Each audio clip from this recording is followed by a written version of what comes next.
Welcome to Fertility and Sterility on Air, the podcast where you can stay current on the latest global research in the field of reproductive medicine.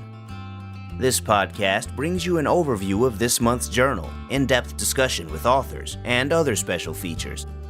FNS On Air is brought to you by Fertility and Sterility family of journals in conjunction with the American Society for Reproductive Medicine, and is hosted by Dr. Kurt Barnhart, Editor-in-Chief, Dr. Eve Feinberg, Editorial Editor, Dr. Micah Hill, Media Editor, and Dr. Pietro Bortoletto, Interactive Associate-in-Chief. Hello, everyone, and welcome to Fertility and Sterility on Air. Whether you're joining us from your car or a workout or because your program director makes you listen to this podcast, we are so happy to have you here today. I'm Micah Hill, the media editor, and we have the whole team with us today. So I'm very excited to learn some science from all of you. Kurt, Eve, and Pietro, good morning. Good to see all three of you. Good morning, Micah. Great to be here. Good morning. Great to see everyone, and especially you, Micah. Back from a week of vacation in the Caribbean. I have to tell you, I actually am excited to be here. First thing I'm doing back from vacation. Was looking forward to this. Your pictures look amazing, Pietro, and you have a beautiful family, so it looks like you had a good time. So we are now on the April edition of 2023, into our third season, volume 119, number 3. And apart from the selected articles that we're going to talk about today, this journal this month is really packed with a lot of fantastic other material. And so I'm just going to go through that real quick, and then we'll get to the articles we selected. So first, we have a thank you to our reviewers from the editors. And so, Kurt, I know the review process and the scientific quality of our journal is very important to you. And I just wanted to see if you had any additional words to say to our reviewers before we move on. Well, I'm glad I got a chance to say things verbally because an acknowledgement in the journal just isn't sufficient for all the hard work that you all do to review the journal for us. The peer review is the foundation for this journal. We wouldn't be able to do it without you, and I think it's exceptionally good for fertility and sterility. So keep up the good work, tell your friends, recruit more people, and again, a really, really hearty from myself and the editorial staff. Yeah, thank you to all our reviewers for protecting the scientific quality and integrity of the journal and elevating it. We appreciate that time that you give to the journal for free. Thank you so much. There's also a very nice views and reviews that's led by Robert Norman, IVM, so in vitro maturation for IVF, an idea whose time has come. Gilchrist lays out the article of the physiologic basis for the application of IVM. Vong, who, if you haven't been following, has done some really nice RCTs out of Vietnam, not just out of this program on IVM or this topic of IVM, but on several. And so he talks about their experience using IVM to decrease OHSS in high responders, PCOS. And the last article comes from Candinas and others that have been very involved with the fertility preservation side of research. And this article really lays out 5 or 6 nice physiologic pieces that we still need to work out to have ideal IVM. And it's really a nice piece if you're a fellow and just want to learn through the processes of what scientifically they're trying to overcome as we get better and better at using IVM. So has the time come for IVM? I still don't know. I still think it's a little bit niche. We have ways to avoid OHSS that I think are better. Perhaps in some cancer patients, this will be ideal, but certainly the science continues to grow on this. And this outlines this very nice and some very educational pieces. The fertile battles that talk about the FIGO classification for ovulatory disorders. This is led by Rick Legro. There's a very nice pro and con debate. I'll just leave you my 2 cents. If we take something that's pretty simple and make it into a more complicated system, then we probably haven't done ourselves any favor. But that's my 2 cents. Read it, see what you think. And the last one is an Inklings from Erica Marsh and some of our other editors talking about National Infertility Awareness Week, which will be occurring towards the end of April, just before Mother's Day. And they do a nice job of talking about infertility awareness, but specifically from minorities who have increased disparities and looking at from it through that lens. So it's a very nice Inklings from that team. So a lot of stuff at the front of the journal, very, very high yield. I encourage you to read that. We're going to dive right now into our seminal article, which we hope to have a good discussion on. Eve, I'm going to hand it over to you. What was the seminal article and what were your thoughts about it? Thanks, Micah. This month's seminal article is one that we should all read. It is called Malpractice Litigation Surrounding In Vitro Fertilization in the United States, a Legal Literature Review. And this was written by Jeremy Applebaum with senior author Kate O'Neill from the University of Pennsylvania. As someone who practices in the field and occasionally has done some expert witness testimony, I think it's important to understand the current legal climate and areas of vulnerability, both in our individual and our collective practices.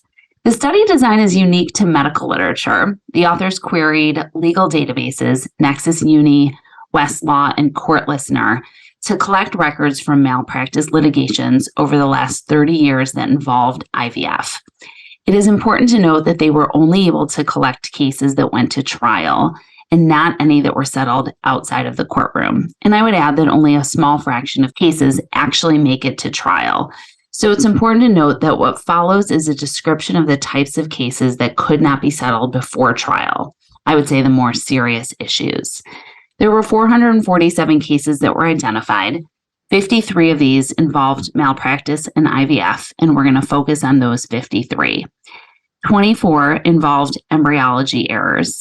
11 were specifically involving PGT. 6 were related to medical or surgical complications from ART, things like OHSS. 3 were due to alleged misrepresentation of IVF outcomes by clinics. 2 were due to claims of incorrect or problematic medical eligibility screening, so things like surrogacy. 2 were due to HIPAA breaches, and 1 was due to discrimination.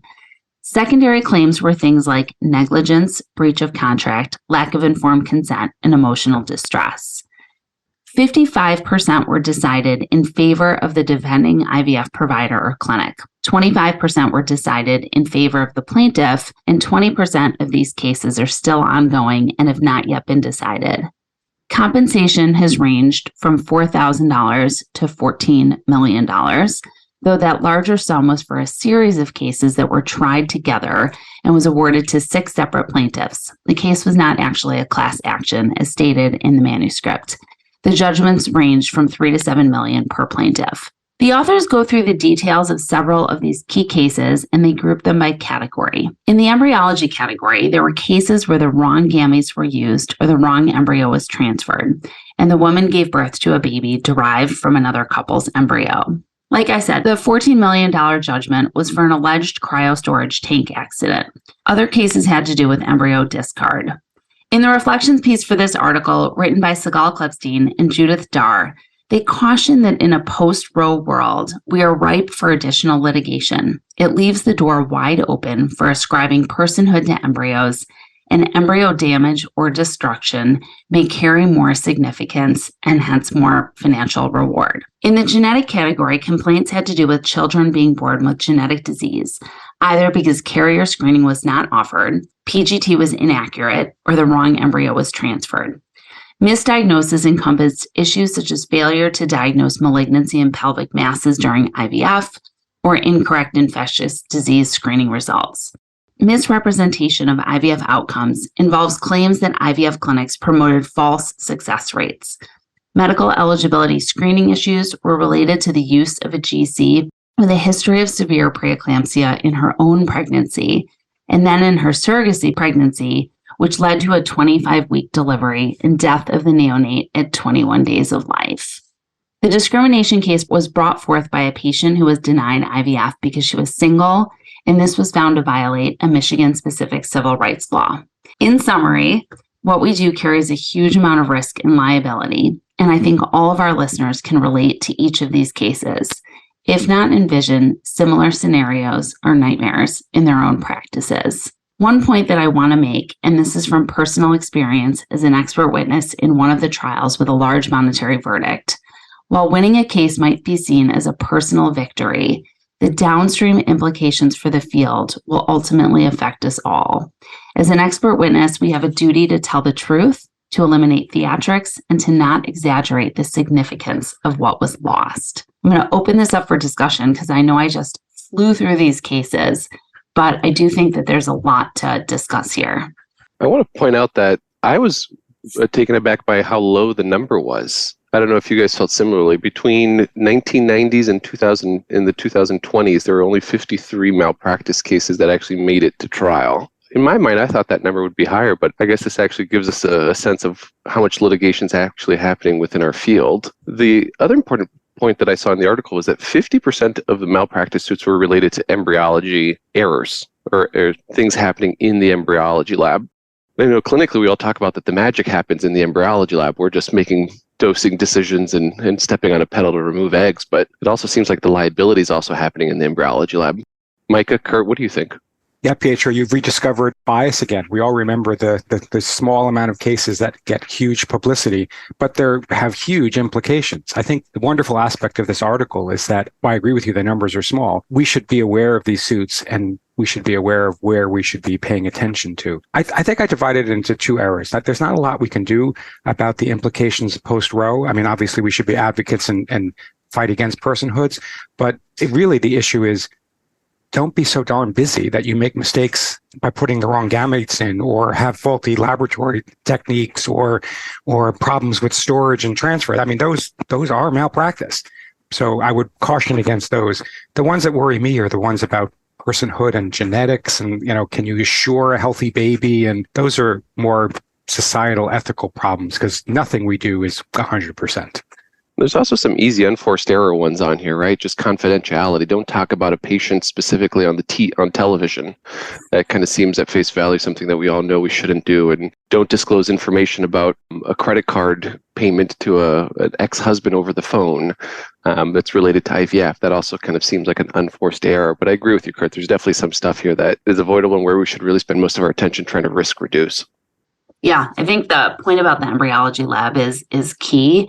And I think that the cryostorage issues, like as we have more and more embryos that are in cryostorage, that becomes an increasing liability there. So I think that's probably the biggest.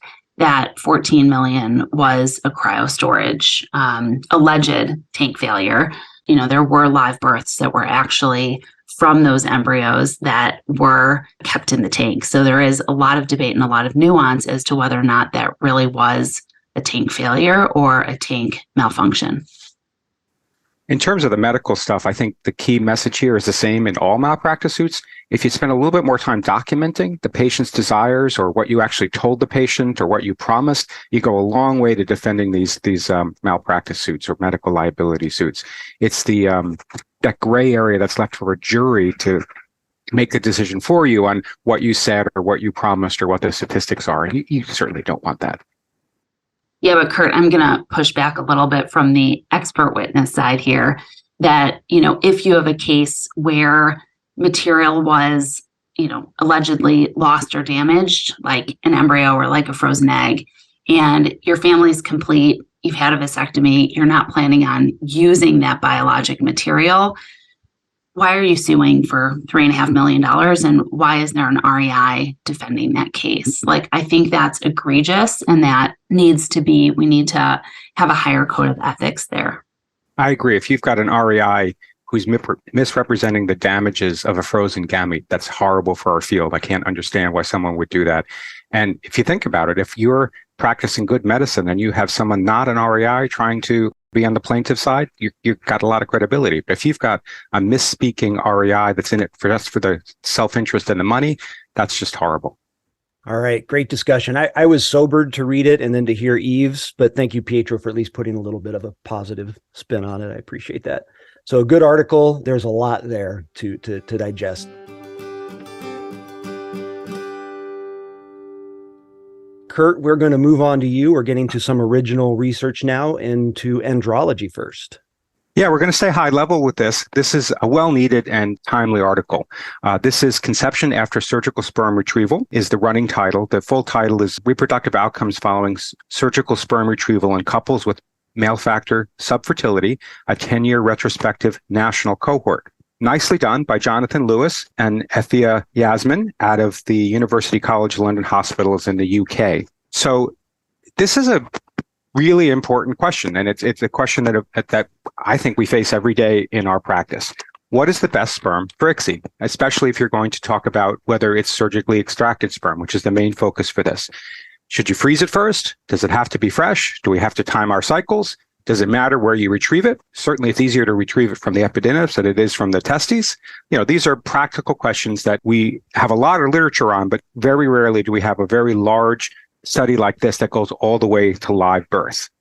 So The design of this is pretty simple. This is a national cohort using the UK Human Fertilization and Embryo Authority, including all ICSI cycles performed in the UK over a 10-year period. So good database.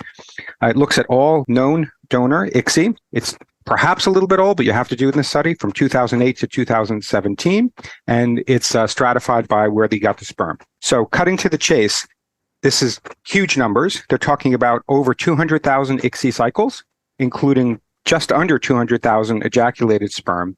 But you have a really good comparison, about 6,000 cases using epididymal sperm and around 9,000 cases using testicular sperm. So I'll quiz you guys. What do you think? Is it better to use fresh sperm or frozen sperm? We prefer fresh if it's if it's like a testicular biopsy and there's few sperm, but that's, maybe those are, actually, I'll get back to that at the end for a question for you, Kurt. But in general, we prefer fresh for, the testicular if possible. Yeah, I would say in general, we use frozen, and I think that's the right answer. But I do think that there are nuanced cases that probably cannot be identified in a large scale population study, like in non-obstructive azoospermia, where we have very few sperm. We prefer fresh. So being a Cornell Fellowship person, I'll tell you, I only ever saw fresh Tessie sperm used. I never saw frozen sperm used. Shout out Peter Schlegel. So these are great dogma because it's basically where we trained, and it looks like this study, if you believe it's authoritative, is basically saying it really doesn't matter.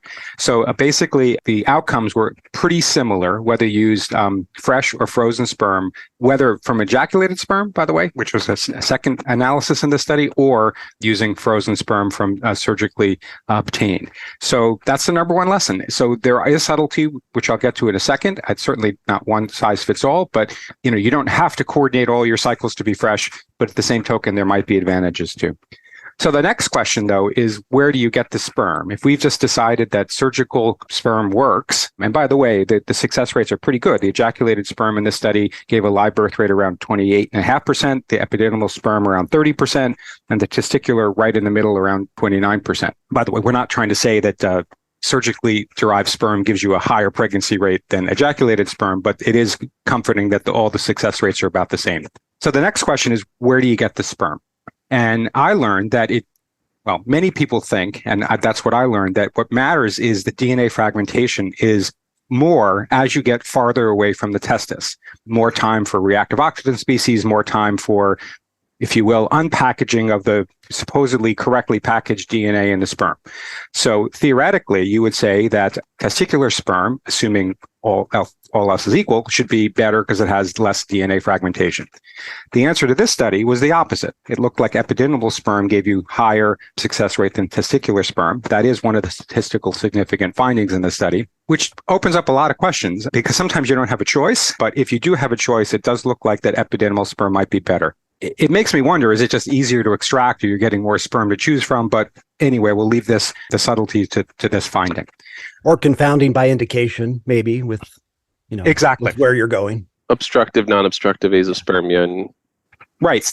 Both of you are correct. That is the big problem with the study. It answered some very important high-level questions.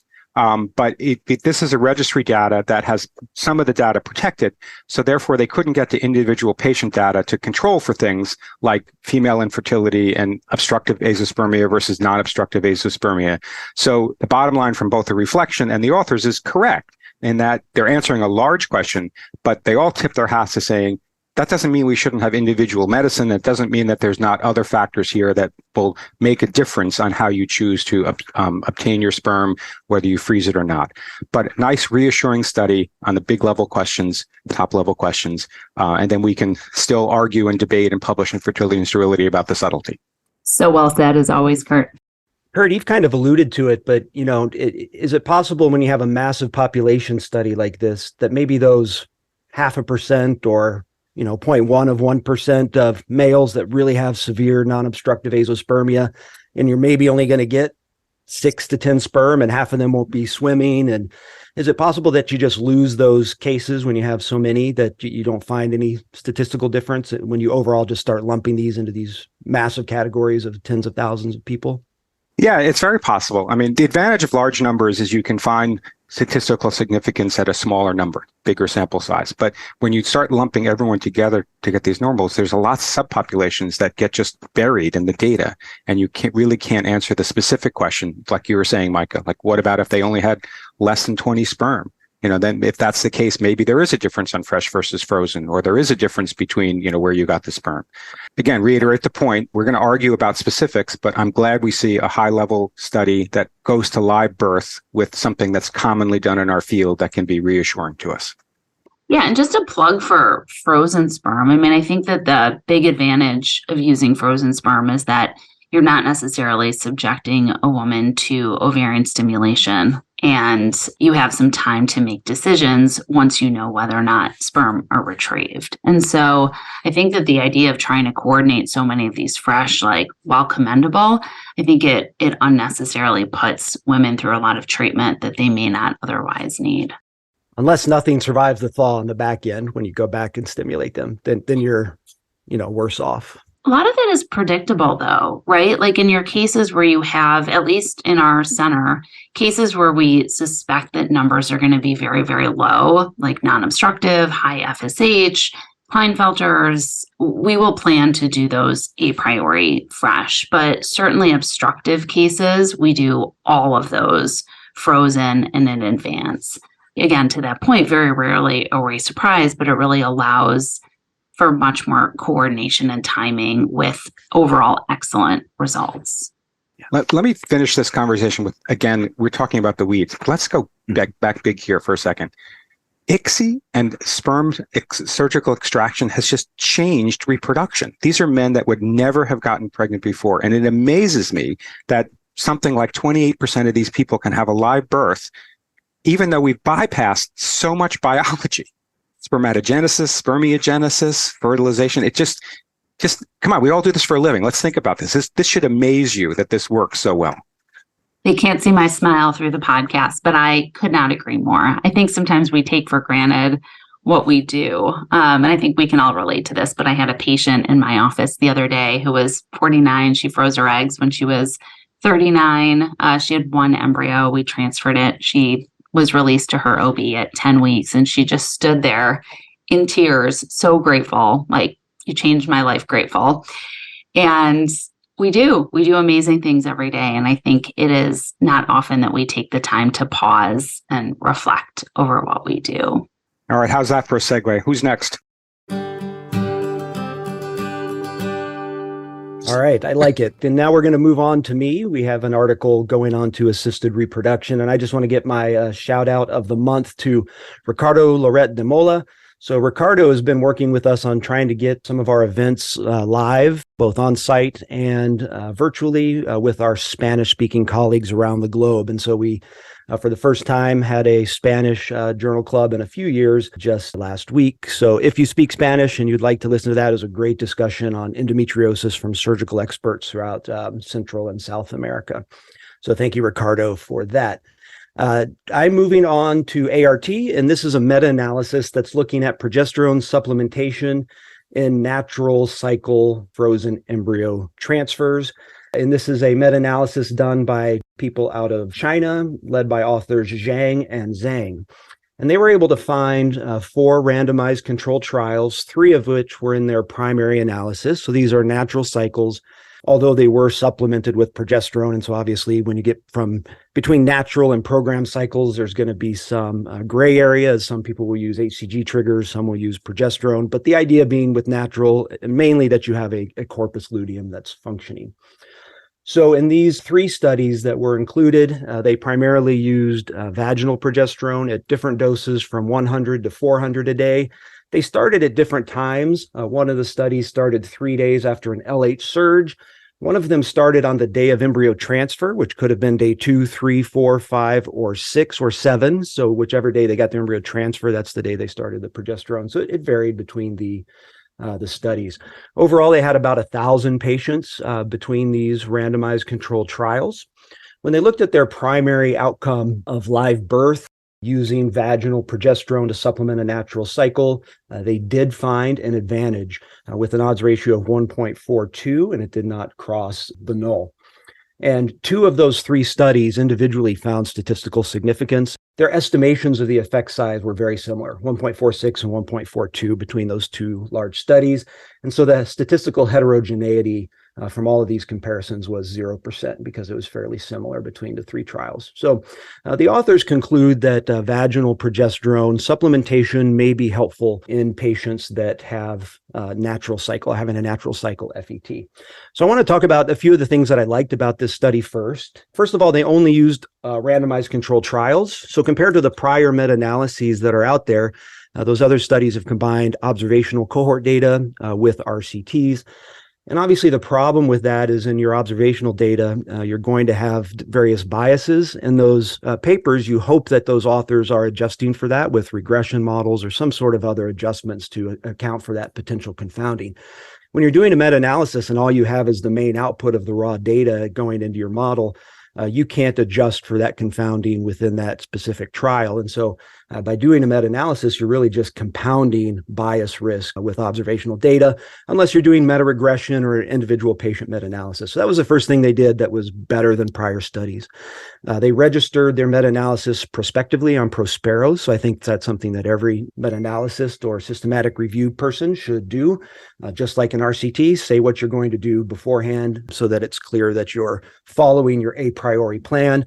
And then they excluded one paper that they determined to be at high risk of bias. Now, this one is interesting because this is actually a large paper that found no difference. So it's the only one that found no difference.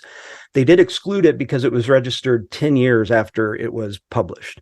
So obviously, very late retrospective registration of that RCT. So I thought it was interesting that they excluded it. I would have liked to have seen them do a sensitivity analysis with that paper in because the effect size that we're finding here in the p-values are very close to the null. And I think one null study being included probably would have flipped the findings. So those were the strengths, and I was overall happy to see that. I'll just talk about what I struggled with. Do I think we need to use progesterone? Do I think this answers that question in natural cycle IVF?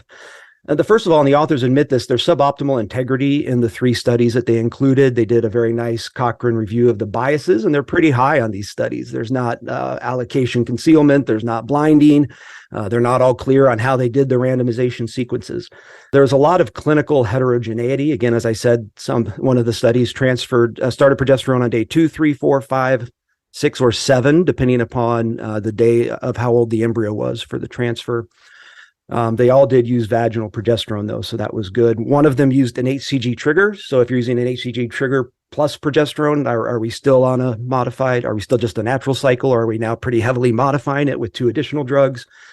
And the other thing that we've talked about before on this concept, but in both of these studies that drove these findings, the control group had very low live birth rates, 20%. So I think if I came to you and said your control group's going to have 20%, and then, their experimental group had 30%.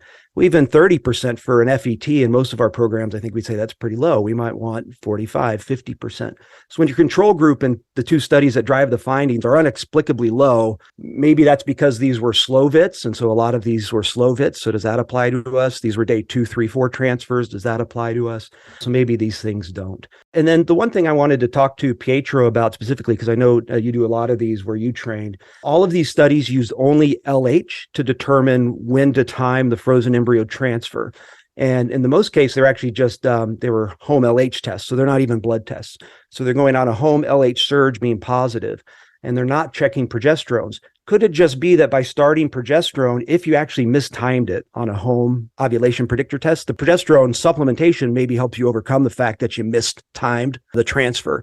So as opposed to being a better treatment, you could overcome that by just measuring progesterone and making sure your timing's right. So I wonder if that's what drove the results, that they didn't measure progesterone in any of these source studies. So I'm curious to Pietro's thoughts and others on that. Yeah, I'll tell you from the Cornell and now Boston IVF experience, where we've done greater than 50% of our cycles are natural FET transfers. We measured LH and progesterone in both centers. And the reason is you see sometimes LH is starting to rise and you think that's the surge, but you check the progesterone, it's negative. Check the progesterone the next day, it's still negative. And then you check the progesterone again, you've actually caught maybe the peak or the descending arc of the LH curve, and now the progesterone's positive. And you could really mess up the timing there. There's a 48 swing that you could get wrong. And exactly like you said, Micah, the progesterone probably is just making up for some of that and kind of acting as a safety net and a floor for some programs who aren't checking progesterones.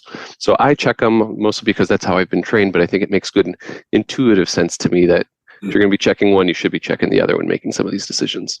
Yeah, we check progesterones as well. And I think that we do it a little bit differently. We check daily progesterones. And then once the progesterone crosses 5 is when we time embryo transfer to 3 days later. And it usually, I would say in like 95% of cases, it works out to home LH kit plus 6 for timing of transfer. But there are these cases where it's off and we do see positive pregnancies and we kind of pat ourselves on the back thinking, aha, we like caught that where it wouldn't have been caught by an LH kit. Where I really struggle with this is progesterone supplementation, what to use, when to start it on these natural cycles or even the modified natural.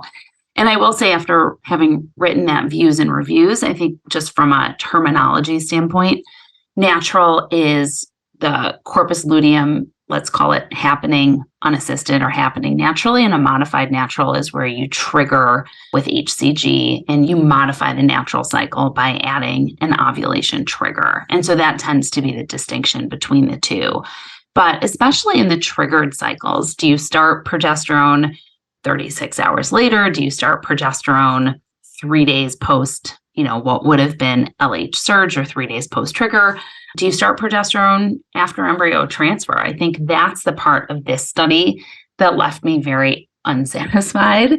Is a meta-analysis is you get out what you put in, and none of the studies that were included in this meta-analysis compared progesterone supplementation at different times. So, Pietro, I'm actually curious to hear, what have you done and how do you manage progesterone supplementation in your natural or modified natural cycles? Eve, I appreciate you pointing out that views and reviews, because I think the terminology matters here, and there's a lot of words being thrown around, and what is natural, what is modified natural. I would even argue that if you're adding progesterone to the luteal phase, that's a modified natural. If you're being a real purist, a natural cycle is let the patient ovulate, let the patient make its own progesterone, and time your embryo transfer based on what the natural cycle is doing. At Boston IVF, when we do modified natural cycles, we're talking about either using some kind of ovulation induction agent or using a trigger commonly just to help coordination with the lab. And when we use a trigger, we typically start the progesterone and we do endometrium 100 milligrams BID. We do that on the 4th day after the HCG trigger. And we commonly use Ovidril as our trigger. What do you think about the use of natural cycle in defining this? Because obviously we know how you feel in general about the use of natural or not natural. Should we be calling these ovulatory cycles and then just say what they are instead of trying to come up with all these things, and every site has different terminology to what those mean? To me, this is a modified natural cycle. I'm inducing ovulation with an ovulation induction agent, and I'm using a trigger, and I'm using progesterone. This is not a natural cycle. I think if you're being a real purist, let the patient ovulate, let the patient surge on their own, and don't support it with progesterone. Medically assisted versus unassisted. There you go. Spontaneous. No. Ooh, Kurt. Obviously, the terminology isn't great here. I object to the natural cycle compared to IVF because that assumes everything we do is unnatural.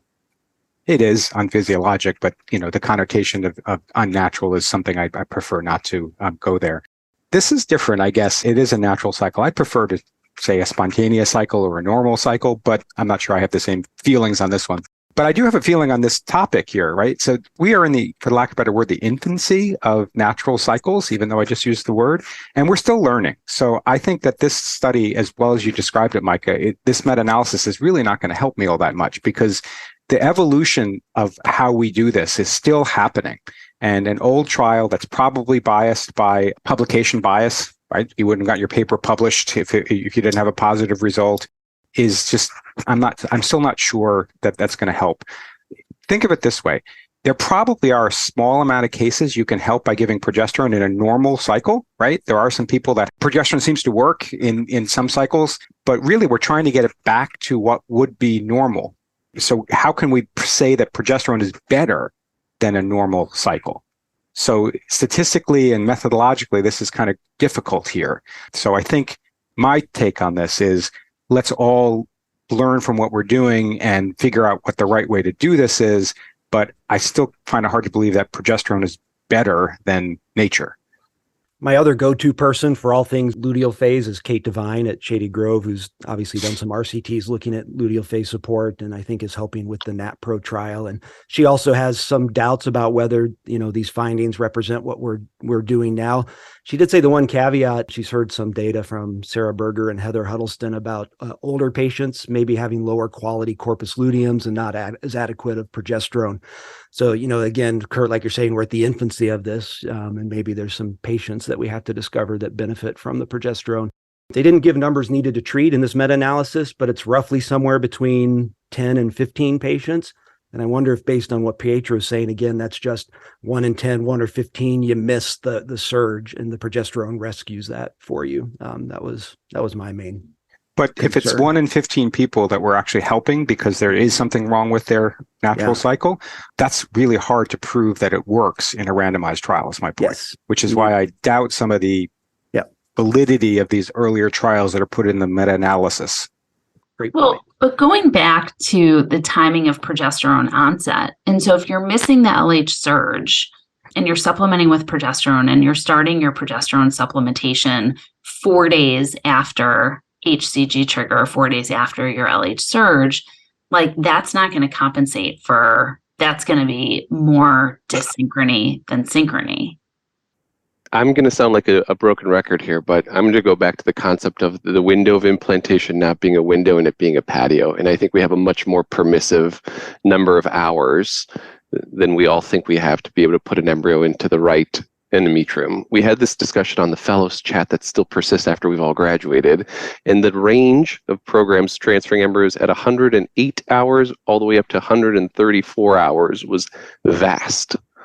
And they still do relatively well. Yeah. Which is what we said. We've been taught in the textbooks that it's wide. I think it's been the ERA testing and the molecular testing that's made us think it's more narrow without really knowing that for sure. All right. We spent enough time on that one. So another great paper. Pietro, thank you for letting me take that one. Pietro, we're going to head over to epidemiology now, where you have the next two papers. We're going to start with breastfeeding and adenomyosis. Yeah, you probably weren't expecting to talk about breastfeeding this morning on the podcast, but here we are. This is actually a really cool paper from the University of Michigan, first author Dr. Mandy Hall, entitled Breastfeeding History and Adenomyosis Risk, using a novel case control study design. And Kurt, you better be prepared because I'm going to be asking you all about this methodology. So we're familiar with what adenomyosis is. However, our understanding of its etiology is a bit trickier. We know that estrogen is a central part of the disease pathogenesis. The presence of a hyperestrogenic state initiates what we all know to be endometrial proliferation, but also initiates inflammation and then eventually invagination into the myometrium. And because breastfeeding induces a hypoestrogenic state that suppresses ovulation, it's thought that breastfeeding may actually decrease the risk of adenomyosis and that there may be a dose effect. The more breastfeeding, the more protective. Proving this, however, is kind of tricky. There have only been 2 studies that have examined this before, and they've actually had opposite results. And as we all know, adenomyosis has historically been diagnosed through the examination of the actual uterus after hysterectomy. So as such, hysterectomy controls are commonly selected for comparison. And although hysterectomy controls are confirmed to not have adenomyosis and are similar to cases in that they had an indication for hysterectomy, they're not selected from that underlying population that gave rise to the cases. And conversely, a control group comprising randomly selected individuals from the underlying source population would allow for controls to represent the frequency of exposures in the population that gave rise to cases. But there's probably differences in measured and unmeasured factors between cases and population controls based on their willingness to undergo hysterectomy that may be introducing some confounding. So the purpose of this present study was to investigate this association between breastfeeding history and adenomyosis, but using kind of a novel approach using 2 control groups. So they did this by looking at women between the ages of 18 and 59 who are receiving care at Kaiser Permanente in Washington State. And all the cases had pathologic confirmed adenomyosis on a hysterectomy specimen. The study consisted of 2 control groups. One were hysterectomy patients without adenomyosis who were undergoing hysterectomy for benign disease, and population controls with an intact uterus and without a history of adenomyosis. These were selected at random from a health plan database and frequency matched to cases by a 5-year age group. Both cases and controls underwent kind of something unique and I think red flaggy here, but they underwent structured in-person interviews that asked about a range of lifestyle behaviors, medical history, pregnancy history, but focused primarily on their breastfeeding history and their recollection of what breastfeeding was like for them potentially many decades ago now. So I'm red flagging this for recall bias, but bravo for having to reach out to all these cases and controls and conducting in-person interviews to collect some of this data. It sounds like a heavy lift. All of the data that they collected was used to build a multivariable logistic regression and compared cases to each control group separately and adjusted for things that you would want to control for, like age and parity, whatnot. Several appropriate sensitivity analyses were also done, looking at gravidity versus parity, BMI at younger ages versus current BMI, the duration of lactational amenorrhea, and their report of exclusively breastfeeding during the time that they were breastfeeding instead of supplementing. And here's kind of the big takeaway of the study. So a history of ever breastfeeding was pretty common. 85% of the cases, 88% of the hysterectomy controls, and 91% of the population controls. So a lot of breastfeeding happening. The authors observed that the participants who had ever breastfed an infant had a 30% decrease odds of adenomyosis compared to cases with hysterectomy. However, this was a non-significant finding as the confidence interval crossed the null. Using the population controls, the association was even stronger in magnitude with ever breastfeeding, the 40% decreased odds of adenomyosis. This confidence interval was a little shorter, but touched 1. Now, the significant finding of the study was that regarding lifetime months of breastfeeding, they observed a 40% decreased odds of adenomyosis with greater than 12 months of lifetime breastfeeding compared to less than 3 months. And this was an odds ratio of 0.6 that was statistically significant. So the major takeaway for me is breastfeeding for over a year cumulatively, not a single episode of breastfeeding for a year, was associated with a decreased risk of adenomyosis. And the magnitude of the association was stronger with increasing lifetime breastfeeding duration. You know, there's good biologic plausibility for this finding. We know that hyperestrogenic states promote endometrial basalis proliferation, tissue microtrauma, and this eventually leads to what we know as adenomyosis, and that the low estrogen environment during breastfeeding should be protective. And in this study, it was in a dose-dependent way, which is always nice for shoring up biologic plausibility. The more breastfeeding, the more risk reduction you saw.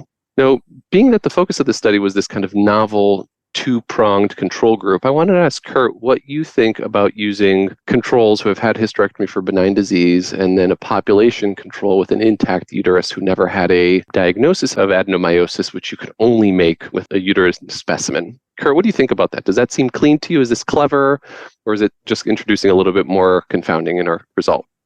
No, I think it's right to use two control groups because you're never sure one is correct. I mean, epidemiology is all about sampling, right? You can't see everybody. So you can't be sure that either one of your samples for controls is perfect. So it's better to do it both ways, share the data, and let us pontificate on a podcast on which one is better. So I applaud that there's more than one way of doing things. I'm not sure which is a better control group. I think that, you could make pros and cons to each one. I like the population better as my own bias, to use that word on purpose, because I think there's more bias in people that come to the health system than we think. But anyway, it still let this data flow over you. This is basically giving you a better understanding of the process. And by having multiple comparisons and a dose response, it makes their finding much more convincing than if they just picked one of them and presented it. Yeah, I 100% agreed with that. And the fact that the effect size or the point estimate was similar between those two, even though the confidence interval, obviously, in the bigger one got tighter, when multiple sub-analyses show similar estimates of effect, that to me, that continues the reassuring part of it. And I like that they chopped up their data and were critical of it in that way. Yeah, I like this as a nice epidemiologic demonstration of how you can do a good study. It's not just one analysis and it finds something or it doesn't. It really is going about this in a thoughtful way with multiple analyses and then, again, presenting them all. Don't censor your own data. This isn't going to change the way we practice, but it's fun to see this in fertility and sterility because it does make you think. It does show that there's some good research out there that does touch reproduction. That's not just simply how you stimulate somebody for IVF. Yeah, I really liked it. And I really liked the study design of starting with adenomyosis and then working backwards from there. My only caution with it is I do feel like there is this insane amount of pressure on women to breastfeed, and I don't want to see this adding to that insane amount of pressure. So now we have like infant well-being, claims of allergy, reduction in asthma, intelligence, and now adenomyosis. So You're right. That one just flips the boat now. If you weren't convinced of the other ones, clearly the risk of adenomyosis is going to tip the scales. So that's my only word of caution with this is like, how much more guilt can we lay on women who aren't able to breastfeed for various reasons? Now they're going to be at higher risk of adenomyosis. All right. And Pietro, we're staying with you still on epi. Kurt, we gave you a month off of epi studies, it looks like. So Pietro, you're back again. This next paper is a pretty cool one. I'm going to start off with a question for the audience here. Is anyone familiar with area deprivation index? What about the concept of neighborhood disadvantage? I'll be honest, these are two concepts I was not familiar with, but if you continue listening for the next few minutes, you too will be familiar with the concept. An area deprivation index is a composite index that approximates a community's social condition and relative socioeconomic position, providing a percentile of disadvantage on a national level, with the highest scores representing neighborhoods with the highest levels of deprivation. This is all based on US Census data. The concept of neighborhood disadvantage is not a new concept and has been shown to be associated with increasing rates of cardiovascular disease, diabetes, hospital readmission, and even all-cause mortality. But could this concept of neighborhood disadvantage be a useful one to apply to reproductive medicine, specifically markers of ovarian reserve? Well, this group from WashU used data from the Lifestyle and Ovarian Reserve Cohort Study, which was conducted from 2014 to 2018, and it enrolled women 18 to 44 years old with regular cycles and had them complete demographic and lifestyle questionnaires in addition to collecting AFC and AMH data. They took this historical cohort and categorized it into quartiles of neighborhood disadvantage based on their ADI, their area deprivation index, and stratified them on normal versus elevated BMI cutoffs, given that there has been some data suggesting that obesity modulates AMH levels.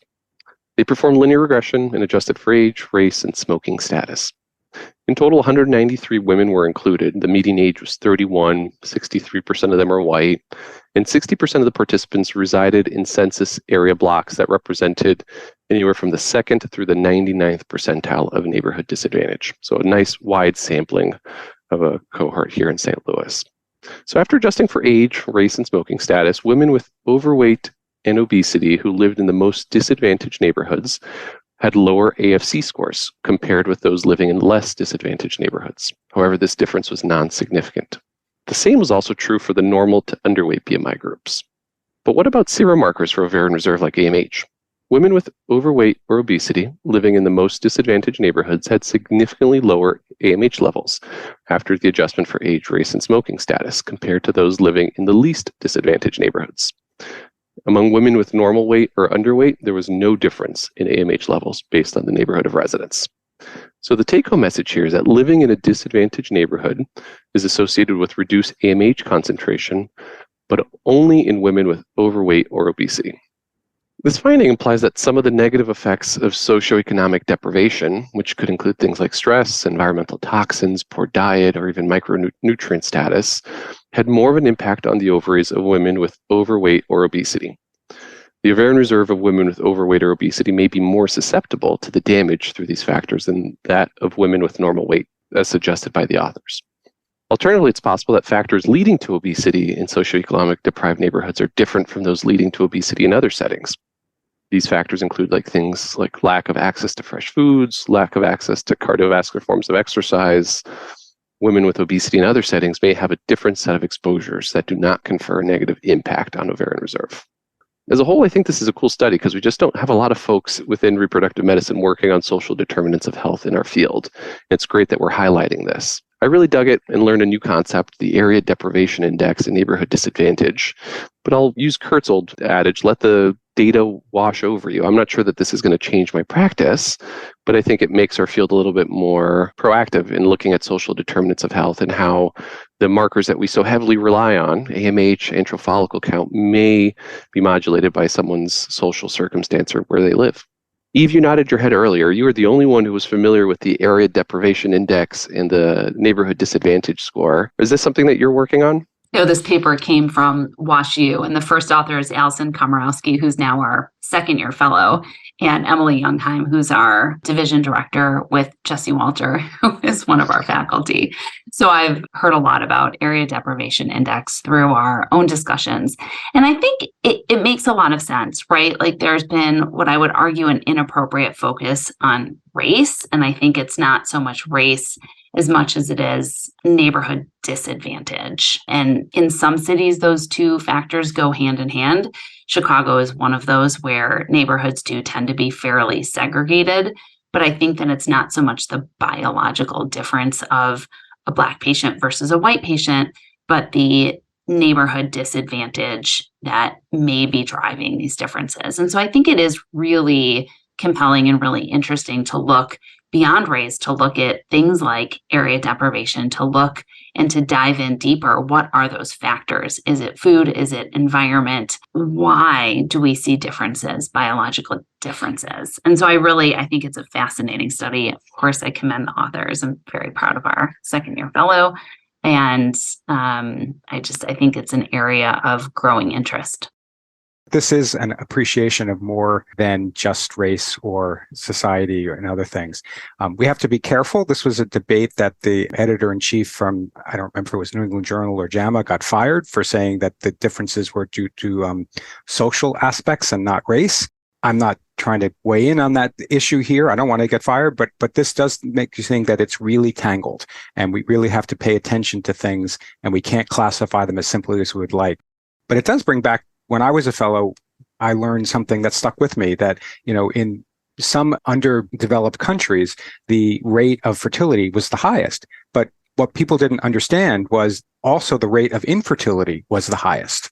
And this is an example of that there are situations, really, big situations where populations do affect each other, so to speak, that the rates of infertility might be higher in areas where there is deprivation and poor health. And that, I guess, makes sense in some ways or another. We just have to be careful how we classify it. Kurt, can I ask you an epi question? Just curious about your take. In epidemiologic studies like this, you never really see correction for multiple comparisons. And, from a lot of epidemiologists like Enrique Schisterman and other that I've talked to, they'll defend that, as saying these studies are more exploratory. And then the basic scientists like Bill Catherino in the room during our academics will be like, no, you can't compare 50 things and find it's only in obese and overweight and, living here. Yet you're chopping it down so much that, of course, something was going to pop up, even if you have a biologic reason for it. Can you just explain your thought to me on epidemiologic papers and controlling for multiple comparisons? It's all in the definitions, and it should be all set out how you do it a priori. You should not have more than 20 independent variables, or you're going to find one by chance. We all know that by the p-values and things like that. But sometimes epidemiologists argue that these are not independent, and what they're looking for is the best way to measure something. So they look at the question a couple different ways, and if one pops up, then they start chasing that one down as a possible lead for further study or for a finding. One of the other differences is epidemiologic studies like this never declare their findings definitive. Right. So where in the basic science paper, if something comes up, they're saying C, X caused Y. So it's all in kind of how you interpret it. Yeah. To me, that last part you said is, for my framework of mine, has always been the best way to interpret it, is how are you casting your findings to the world? All right, Eve, we're moving into science, reproductive science. So tell us about slow maturing oocytes. Are they okay? Can we use them? Yes, we're done. The title of this paper is The Developmental Competence of Human M1 Oocytes with Delayed Maturation in Vitro. And this is by Jong-hee Moon and Bo Yu from Stanford University. And I think this is another really good paper, and it adds to our literature in a meaningful way. And I just want to give a shout out to our lab director at Northwestern, Joan Riley, who is a regular listener and who I asked a few questions just in looking at how this study was done compared to how we do things in our center. So the objective of this study was to evaluate whether M1 oocytes completing maturation in the 2 to 6 hours after egg retrieval and before ICSI had similar developmental competence as the sibling M2 oocytes. So at the time of retrieval, M1 oocytes were left in culture up to 6 hours to assess for maturation. Once these M1s converted to M2s, they did ICSI, and then all M1s were discarded after 6 hours and no overnight culture was performed. For our learners, I think it's important to note that successful fertilization requires both nuclear and cytoplasmic maturation. Nuclear maturation is triggered with the LH surge and meiosis is completed, and this can be seen in the oocyte under direct visualization with extrusion of the polar body. Cytoplasmic maturation, however, involves relocation of the organelles, the mitochondria, the Golgi, and the ribosomes, as well as the assembly of microtubules and the release of calcium and zinc. Oocytes can have cytoplasmic immaturity despite nuclear maturity, and this can lead to worse outcomes. So, because there's no visual means to ascertain cytoplasmic maturation, we use downstream outcomes like fertilization rate, blastocyst development rate, euploidy, and implantation rate to assess oocyte competence. So what the authors wanted to learn here was whether the late maturing oocytes, what they called M1 to M2, whether these had lower developmental competence and resulted in lower live birth rates after single euploid embryo transfers compared to those M2 oocytes that were deemed M2 immediately after egg retrieval. And so they conducted a side-by-side comparison of these M1 to M2 to M2s using sibling oocytes from the same retrieval cohort, and then they compared fertilization rate after ICSI, blastocyst rate, and euploid rate after PGTA. And then after single blast transfer, they compared pregnancy outcomes between the two groups. And personally, I was not surprised by these findings, but I think it's really good to have them so well understood and demarcated. What they found was that the M1 to M2 oocytes did worse than their sibling M2s with regard to fertilization and then usable blastocyst rates. There were fewer euploid day 5 blasts derived from these eggs. The clinical outcomes from euploid blasts were similar, with no differences in pregnancy rate, miscarriage rate, or live birth rate between the groups. And I want to add caution here that in total from this study, there were only 27 euploid embryos that were transferred from that M1 to M2 group, compared to nearly 400 from the M2 oocytes.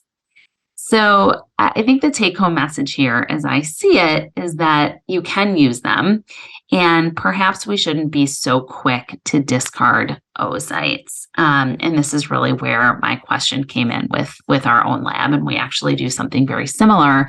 We culture oocytes up to 6 hours before discarding. And so we don't do overnight culture to wait for M1s to go to M2s. At the end of the day, we will go back, see how many oocytes are now mature, and then do ICSI on those oocytes. And so I think it's really good to know that the developmental competence may be lesser, but euploid, if you are doing PGT, that the euploid pregnancy rate is the same. And so I think, again, utilization of everything that you have to try to maximize success rates for your patients. That's a nice, reassuring study. I think that hopefully will change our practice, maybe not based solely by the science, but the idea that we want to do what's best for our patient and finding a pragmatic way of handling it makes a lot of sense. Yeah, I really liked it. And I think it's just another nugget of information. And I think it is important if we look at lower fertilization rates, or when we do that regroup with a patient who may not be pregnant, I think it's important to note, like, were those oocytes mature from the get-go, or were those late maturing oocytes? And then to that question of late maturing oocyte, I think the big question that I have is, what do we do to improve that? Is that a longer stimulation? Is that a longer duration from HCG to oocyte retrieval? Do you perhaps stretch that out and do 37 or 38 hours?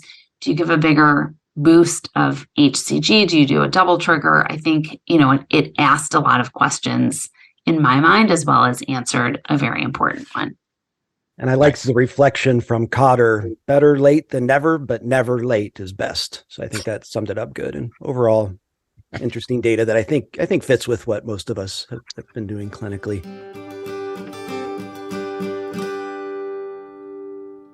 Okay, so that is the last of our original articles, but we do have a letter to the editor that was assigned, Kurt, for you to talk about. So this is a discussion over ovarian follicle size and IVF outcomes.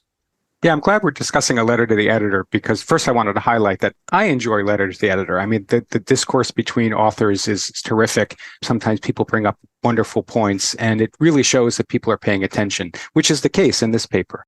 So the letter to the editor is from a group of authors from Turkey, from Istanbul, who are saying the correlations of ovarian size with IVF outcomes. And their letter to the editor is in response to Bruce Shapiro's article that we discussed on this podcast, The Effect of Ovarian Follicle Size on Oocytes and Embryology Outcomes.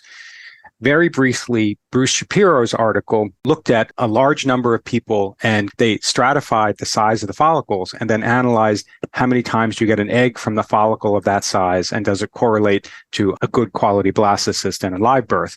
And let me just give you the conclusions of the paper. Punctures of follicles of greater than 12.5 millimeters rarely result in good quality blastocysts. But there was an increase in the chance of obtaining a blastocyst as you moved to follicles that got as large as 19, and then it seemed to plateau. So this article, as we said, kind of confirmed what we thought, that small follicles are just not as productive as larger follicles, and there was a pretty good yield up until and including large follicles at the time of IVF. So the first author, Nazil Albarak, comments 2 points in the letter editor. Is this data confounded? Because all people with IVF were included and you didn't stratify or control for patients with DOR or PCOS. And also had a statistical comment and perhaps they used the wrong test. So I read this. And the first thing you do when you read a letter to the editor is get past words they use. Sometimes people are a little bit more stringent or aggressive at each other. Just get past that and find out what the nugget is that they're asking.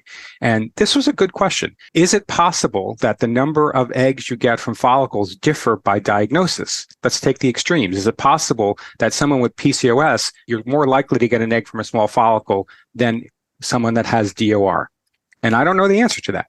So that could be a potential confounder in this analysis. But I would argue, as Bruce Shapiro does in his reply, that his study was really the first study to do this, and it's based on aggregate data. Once you have a finding, then it's up to other people to figure out the subtlety, again, as we talked about in this podcast, about whether it's different in different strata. I will say, though, that you can't control for DOR and PCOS. This is one of those geeky epidemiologic things is you really need to stratify because you can't put a diagnosis in the model and say, well, I'm going to kind of compare where PCOS and DOR overlap. That's kind of what a logistic regression does. You have to basically say those are different patients and see if you get the same findings in only those with PCOS or only those in DOR. The second point was a minor point. He was complaining about the statistical analysis. And the question was whether you should be using a chi-square test or Krush-Wallace-Willis test. I'll answer the question for those that are really keeping score at home. Both of them are non-parametric tests. The chi-square generally uses discrete data, yes or no, whereas the Krush-Wallace test uses more kind of percentage data. So really the answer is it's kindly two different questions. If your answer is did you or did you not get a follicle, chi-square is correct. If you're saying the percentage of time I got an egg, 10% versus 20%, you should use the Krush-Wallace-Willis. So minor distinction there. The difference is the unit the follicle, yes or no, or is the unit the patient percentage you got from the patient? If your data differs this much by these different tests, you probably need to be careful as you're finding real, because this is probably a difference without a distinction. So, Micah, what did you think of this debate? Yeah, no, I had the same thought as you did on the statistical comments, which I thought were fun to hear them go back on it. I would actually even propose a third thing in that, Bruce was saying it's a dichotomous outcome per follicle, which is why we use chi-square. But, 10 follicles from one patient are 10 independent events. They're dependent upon that one patient. And so you could argue that, chi-square needs independent data for each observation. So you can't have 10 observations from one patient. So technically you might need some sort of more advanced modeling to sort of account for that. The caveat being, like you said, if that moves your model much, then there's probably something going off, because I've never had accounting for non-independence within a patient when you've done it both ways change the outcome of my p-value by very much. That's just my only thought on the statistical discussion, which I enjoyed. I like that kind of stuff, as you did, I can tell. But let's go back to the main question, though. I really like the question that was asked, and this is a great form letter to editor, basically saying, you told me about my chances of getting an egg from a follicle. Does it matter on the extremes? Does it matter on the diagnosis? Does it matter on the age? Does it matter on the simulation? Those are all fabulous questions that we can't answer in the first large-scale aggregate study. Yeah. So I hope that prompts people to do the study in DOR or PCOS and see now you have a comparator and you can see whether it's different or the same. And we gave so much praise to Dr. Shapiro and his team because each one of these was a single follicle that had to be aspirated and then stop and flush. And then, so that it was an incredible amount of work to do this study in the first place for the first study. So 100%, and now he's passing on the ball to the other people that want to follow up with that type of intensive intervention in the retrieval room. So keep the letters that are coming. We'll continue to discuss original articles here. And when we come across a nice debate, we'll bring it back to you. Again, another advantage for listening to this podcast, sharing to your friends, getting new listeners, and I hope we've intrigued you this month. Great. Thank you, Kurt. As always, we only talked about a few articles. You may find several others because there's some great research in here this month that will be helpful for you. As always, there are a lot of video articles coming in. There's 3 this month. And I just want to promote that video articles don't have to be surgical. And there's one on how one lab made male haploid cells through direct spherification. And they sort of use the video format to do animations to show you what they did in the lab to get to that technique. So I thought that was a very innovative way of using a video article to basically show us how someone was doing some science in the lab and just a snippet of that. So continue to look at those video articles on YouTube as well. Kurt, Eve, Pietro, it's wonderful seeing all of you. I'm going to be out the next 3 months, so I'm so excited that I got to do this with you guys. Micah, we're going to miss you for the next couple of months, but we'll think of you both in terms of your science and your personality, and we'll persevere. Micah, we're going to miss you. I hope you have a speedy recovery and that all goes well. And I know that you're going to be at home listening to the podcast.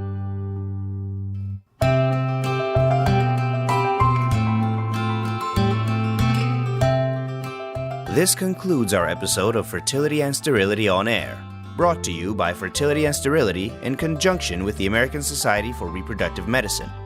This episode was produced by Dr. Michael Simoni and Dr. Molly Cornfield. This podcast was developed by Fertility and Sterility and the American Society for Reproductive Medicine as an educational resource and service to its members and other practicing clinicians. While the podcast reflects the views of the authors and the hosts, it is not intended to be the only approved standard of practice or to direct an exclusive course of treatment. The opinions expressed are those of the discussants and do not reflect Fertility and Sterility or the American Society for Reproductive Medicine.